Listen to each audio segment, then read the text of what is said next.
berarti kita semua siap untuk memulai proses belajar kita hari ini. Sebagai insan yang bertuhan, tidak lupa kita boleh bersyukur kepada Tuhan karena hari ini kalian semua dapat dikumpulkan untuk kita belajar bersama. Dan sebelum kita memulainya, Ibu minta dan Otniel untuk pimpin doa.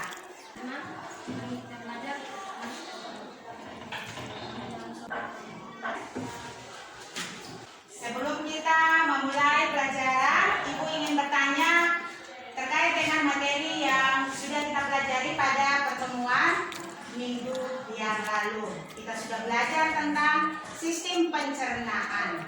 Ibu mau tanya, organ-organ apakah yang bekerja pada sistem pencernaan? Ya, silakan Maten. Organ pencernaan utama dan organ pencernaan tambahan. Organ pencernaan utama itu terdiri atas apa, Maten? Mulut, kerongkongan, lambung, usus halus, usus besar, dan anus. Ya, itu organ pencernaan utama. Kalau organ pencernaan tambahan apa saja, Maten? Organ pencernaan tambahan terdiri dari kelenjar ludah, hati, dan pankreas. Ya. Perhatikan gambar yang ada. Ada yang bisa menyebutkan apa yang terjadi pada gambar tersebut? Silakan yang serius. Ibu, pada gambar yang pertama saya melihat mungkin dia sedang minum air. Pada gambar yang kedua saya melihat dia sakit perut. Mungkin setelah minum air itu adalah air mentah. Jadi dia mengalami sakit perut. Pada gambar yang ketiga dia sedang buang air besar akibat dari sakit perut. Ya, dalam kehidupan sehari-hari, siapakah yang pernah mengalami gangguan sakit perut? Ya, silakan Resmina. Pertama, kedudukan terasa perut dan sakit. Yang kedua, rasa mual dan muntah. Mengapa hal itu bisa terjadi, Resmina? Karena saya terlambat makan, akhirnya masuk angin dan saya makan makanan yang pedas. Oh, jadi dia terlambat makan, mungkin datang ke sekolah lupa sarapan pagi ya, Resmina. Kemudian sampai ke rumah sudah jam 1, itu sudah masuk angin. Jadi dia mengalami gangguan sakit perut. Menurut Resmina, organ mana yang mengalami gangguan tersebut? Organ lambung, ya baik.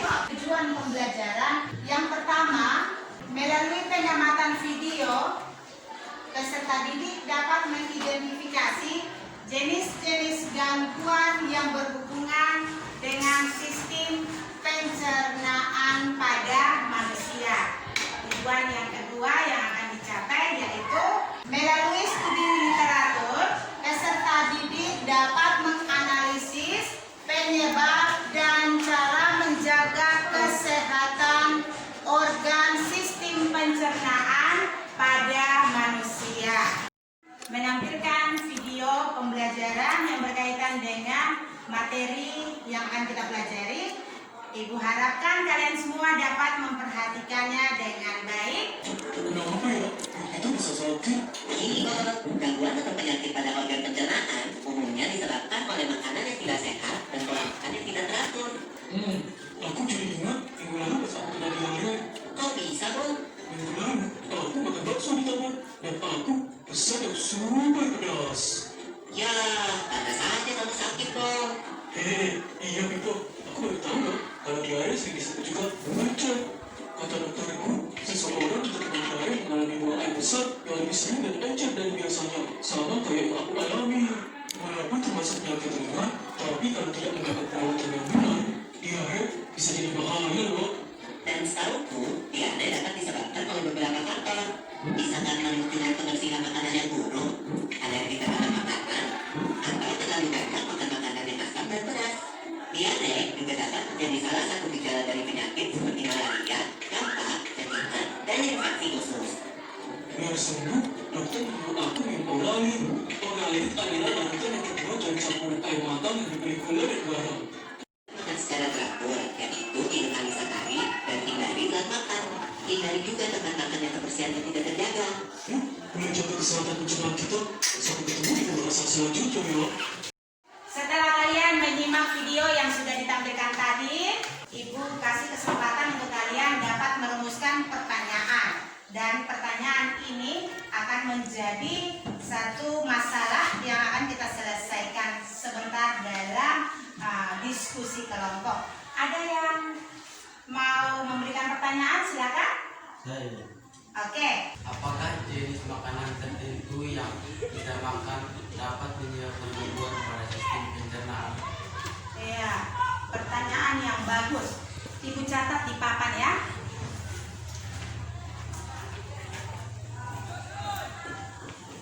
Mengapa kita dianjurkan untuk tidak makan makanan yang terlalu pedas? Ya, yang berikut. Apakah yang terjadi jika kita makan makanan yang pedas? Ada lagi yang masih mau bertanya? Bagaimanakah caranya kita terhindar dari gangguan atau penyakit tersebut? Dari rumusan masalah yang sudah ditanyakan oleh kawan-kawan kalian tadi, maka kita akan mencoba untuk menyelesaikannya. Ibu sudah persiapkan LKPD dan Ibu mohon kalian membentuk kelompok diskusi.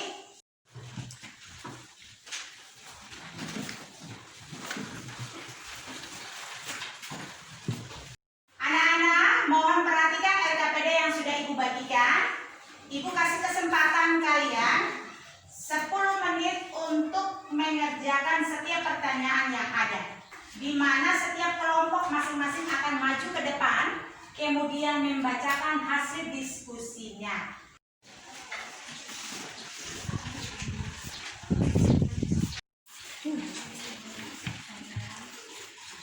Kelompok pertama, silakan.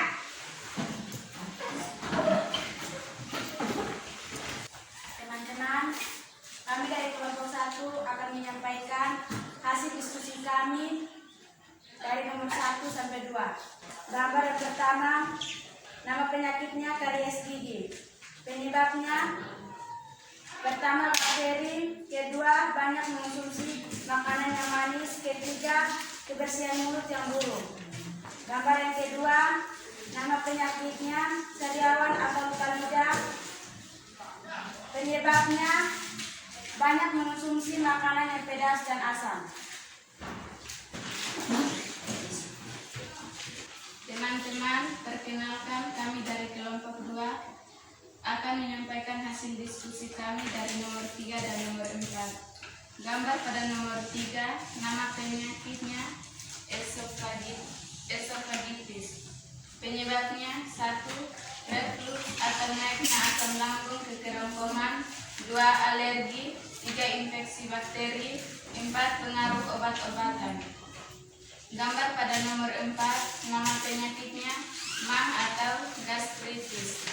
Penyebabnya, MAH dapat diakibatkan karena meningkatnya asam lambung, infeksi bakteri, Helicobacter pylori, kondisi stres, makanan tidak teratur, dan konsumsi makanan terlalu pedas atau asam.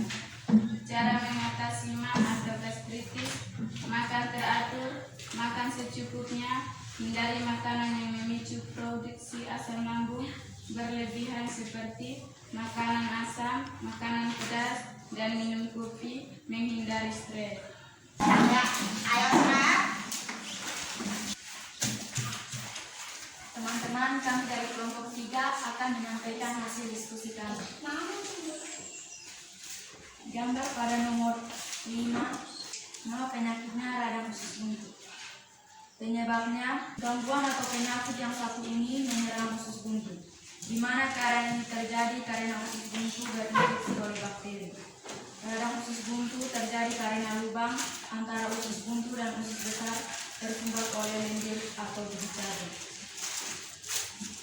Cara mengatasinya, tidak mengkonsumsi biji-bijian yang terdapat di dalam makanan seperti biji cabai dan lain-lain.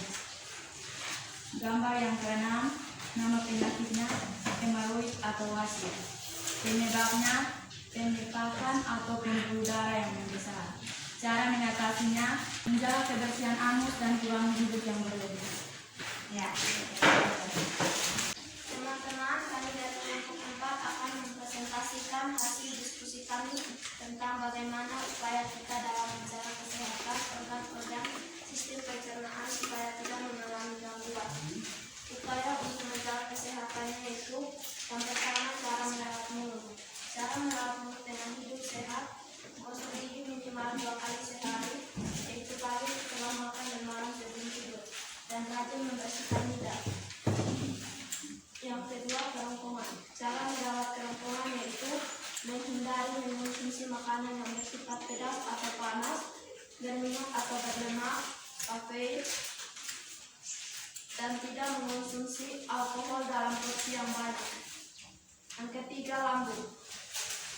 Cara merawat lambung yaitu makan teratur, tidak mengonsumsi jenis makanan yang mengandung asam dan pedas dalam jumlah yang banyak.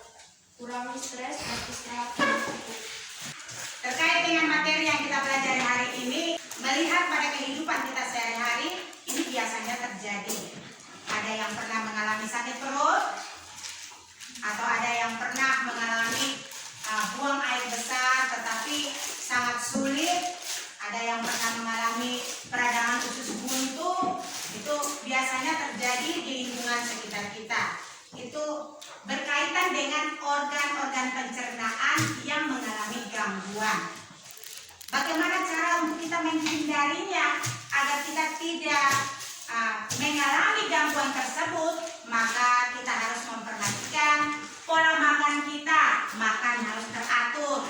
Berikutnya, jangan terbiasa kalian mengkonsumsi makanan yang asam seperti mangga mentah, suka mengkonsumsi asam. Nah, itu bisa berakibat